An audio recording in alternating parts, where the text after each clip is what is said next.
Dominic, you've never seen my mother acting. No, it must seem ridiculous. I do know how famous you are, but by and large, my generation, we don't go to the theatre. To us, it doesn't seem relevant. No, well, why should it? I quite understand. People say, oh, everyone should go to the theatre. Why should they? We don't want an audience being brought in by force. And for us, there's nothing so disheartening as playing to people who are there because they've been told it's doing them good. Quite. No, let's play to people who actually like it. And if there aren't very many, well, so be it. But don't come, please, because you've been told to. That won't do at all. Mummy is brilliant at playing comedy. Well, I'm usually best at playing genteel, with something interesting happening underneath. You know, Lairs. I play a lot of Lairs. She plays them wonderfully. Well, thank you. My Shakespearean heroines were not a success. I suffered with a gay Orlando. Oh! Yes, well, Amy remembers. It was fine as long as I was dressed as a boy. But then there's this bit, As You Like It, do you know? She has to reveal she's a woman. Well, I don't blame him. He was quite right. I was sexier the other way. Oh, nonsense. But oh dear, the look on his face. It was funny. Theatre's a young person's game.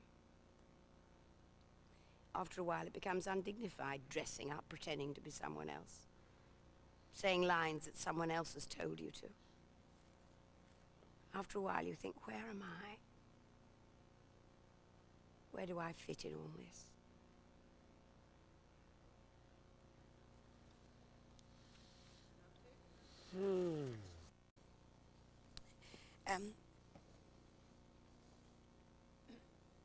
An old man of 70, he needed a new aorta.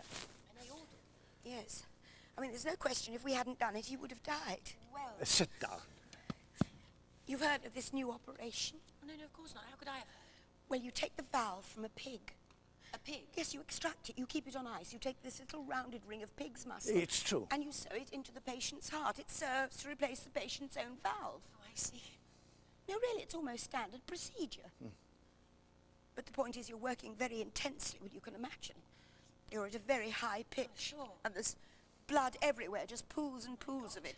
And then there's the burning and the lasers and the flesh being cut. And I turn round, I'm passing the scalpel, and I look down at this hand next to mine, and this nurse has actually got a ring on her finger.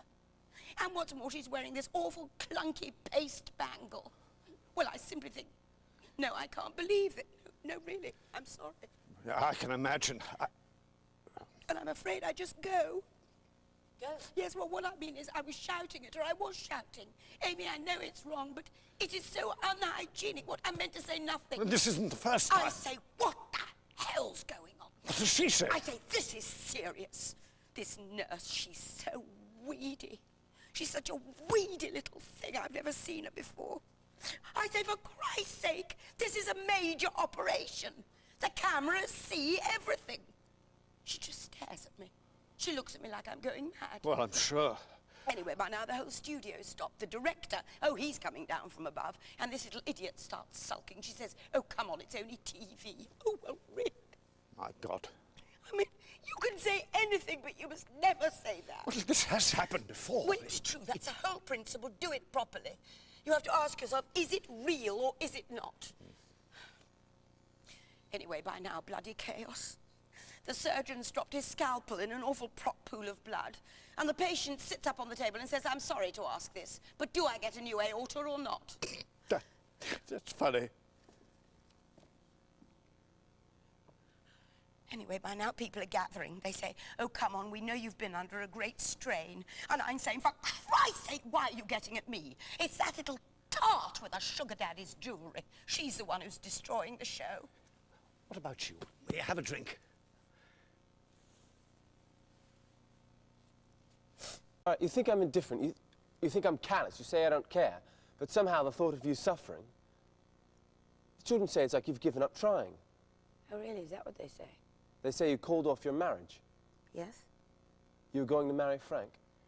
Well, since you ask, but that was some time ago. That was a long time ago. I did what Amy was always telling me. I decided to take my life in my hands. I see. There it is. But you're alone now. Look, do you really think this is any of your business? Well, as a matter of fact, I'm afraid that I do. Why do you think I've come here to see you? I've honestly no idea. I came because everyone is worried. I wanted to see that you were coping. Well, now you've seen me, so it's okay. What, you're worried about my welfare? Why? You have what you want. You have a great family, the children tell me. You have a great wife. What on earth does it matter what I'm feeling, Dominic? Do I really matter at all? Any more than the dog out there in the alley or the sound of the tube going by? That's all It's it just is. nonsense. The last thing that might stop you sleeping at night. A source of minor discomfort in the otherwise perfect life you now lead. I did see your film. I'm appalled by the violence. I know somehow it's important to people like you, all that shooting and bloodshed. But I don't understand it. We don't call it violence. We call it action. Well, whatever. It isn't how life is. Maybe I'm just getting old.